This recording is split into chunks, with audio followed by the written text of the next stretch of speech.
Hello friends, কেমন আছেন সবাই? আশা করছি সবাই ভালো আছেন, আমিও ভালো আছি। বরাবরের মতো চলে এলাম আবারও নতুন একটা রেসিপি নিয়ে।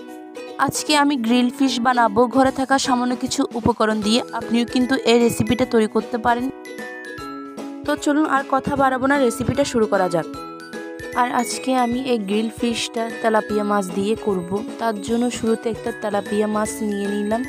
মাছটাকে আমি ভালো করে পরিষ্কার করে নিয়েছি। আর এই যে দেখুন, পেটের অংশগুলোর ভিতরেও কিন্তু আমি ভালো করে পরিষ্কার করে নিয়েছি। মাছের ভিতরে যাতে ভালো করে মশলা ঢুকে তার জন্য ছুরি দিয়ে একটু কাট করে নিচ্ছি। আর কাটার সময় খেয়াল রাখতে হবে যে মাছের ভিতরে বড় কাটা যেটা আছে ওটা কেটে না যায়। সেম প্রসেসে মাছের অপর পাশটাও আমি কেটে নেব। আমার মাছটা কাটা হয়ে গেছে, এবার এটাকে সাইডে রেখে দেব। এখন একটা মশলা তৈরি করব, তাই শুরুতে নিয়ে নিলাম 1 চামচ রসুন পেস্ট, সাথে নিয়েছি পেঁয়াজের পেস্ট আর আদা পেস্ট, নিয়েছি জিরে বাটা আর ধনে বাটা, দিয়ে দিচ্ছি 2 চামচের মতো টমেটো সস, দিয়ে দিলাম 1.5 চামচ সয়া সস, দিয়ে দিলাম পরিমাণ মতো নুন। নুনটা দিয়ে আমি কিছুটা তুলে নিয়েছি, কারণ সয়া সসে অলরেডি নুন থাকে। দিয়ে দিলাম পরিমাণ মতো হলুদের গুঁড়া আর মরিচের গুঁড়া। এখন সবগুলো মশলা একসঙ্গে ভালো করে মিক্স করে নেব। মশলাটা ভালো করে মিক্স করা হয়ে গেছে। এখন দিয়ে দিব 1 টুকরো লেবু রস। এখানে প্রায় 1.5 চামচের মতো লেবু রস আমি দিয়েছিলাম। এখন আবারও ভালো করে মিক্স করে নিব। মশলাটা সম্পূর্ণ রেডি। এবার মাছটা নিয়ে নিলাম। এখন এই মশলাটা মাছটার উপর ভালো করে লাগিয়ে দিব। মাছটার বডিতে যে কাটগুলো আছে ওই কাটগুলোর ভিতরে কিন্তু আমি মশলাটা ঢুকিয়ে দিব। আর মাছটার পেটের কাছে যে কাটা অংশ আছে ওখানেও আমি কিছু মশলা লাগিয়ে দিব। তবে এখানে অতিরিক্ত মশলা লাগানো যাবে না। মাছটার মধ্যে মশলাটা মাখানো হয়ে গেছে, আর কিছু মশলা রয়ে গেছে। এই মশলাগুলো পরে লাগবে। এখন এই মাছটাকে 1 ঘন্টা ম্যারিনেট করব, তার জন্য ঢাকা দিয়ে রেখে দিলাম। 1 ঘন্টা হয়ে গেছে, এবার ঢাকাটা তুলে নিলাম।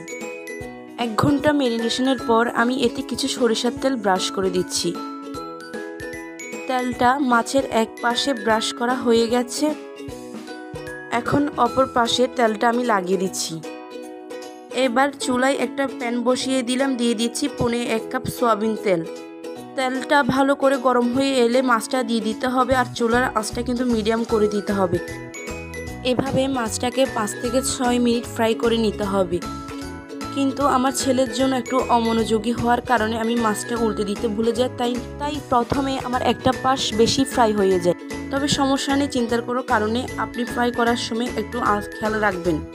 এখন বেঁচে যাওয়া মশলাটা আমি মাছটার উপরে লাগিয়ে দিচ্ছি।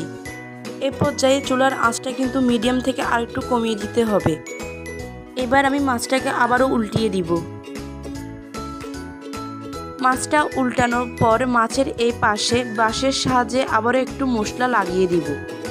মশলা লাগানো হয়ে গেলে আমি একটু সরিষার তেল ব্রাশ করে দিচ্ছি। এটা আপনারা চাইলে দিতে পারেন, নাও দিতে পারেন। এভাবে 25 থেকে 30 মিনিট পর্যন্ত মাছটাকে উল্টে পাল্টে ভালো করে ফ্রাই করলে আপনার গ্রিল ফিশটা কিন্তু অলরেডি হয়ে যাবে। আমার মাছটা কিন্তু অলরেডি হয়ে গেছে। এবার আমি একটা চামচ খুন্তির সাহায্যে মাছটাকে একটু উল্টে দিলাম। আমি এভাবে আরও 2 থেকে 3 মিনিট ফ্রাই করে মাছটা নামিয়ে নিব। আমার গ্রিল ফিশ হয়ে গেছে, আমি এবার এটাকে নামিয়ে নিচ্ছি। এবার পরিবেশন করার পালা। আমি কোনো রকমভাবে প্লেটটাকে ডেকোরেশন করতেছি। আপনারা আপনাদের পছন্দ অনুযায়ী প্লেটটাকে ডেকোরেশন করে নিতে পারেন। এবার মাছটার উপর একটা পুদিনা পাতা দিয়ে দিলাম। তো ফ্রেন্ডস, আমার এই রেসিপিটা কেমন লেগেছে আপনার সেটা অবশ্যই আমাকে কমেন্ট করে জানাবেন। যদি ভালো লেগে থাকে তাহলে অবশ্যই চ্যানেলটা সাবস্ক্রাইব করে আমার পাশে থেকে যান। আর দেখুন, লাস্ট মোমেন্টে আমি একটু লেবুর খোসা এভাবে গ্রেট করে দিচ্ছি মাছটার উপরে। এটা পুরোটাই অপশনাল, আপনারা চাইলে করতেও পারেন, নাও করতে পারেন। তো ফাইনালি প্লেটটাকে এভাবে ডেকোরেশন করলাম। রেসিপিটা যদি ভালো লাগে অবশ্যই like, comment, share and subscribe করবেন। ভালো থাকবেন, সুস্থ থাকবেন। টাটা।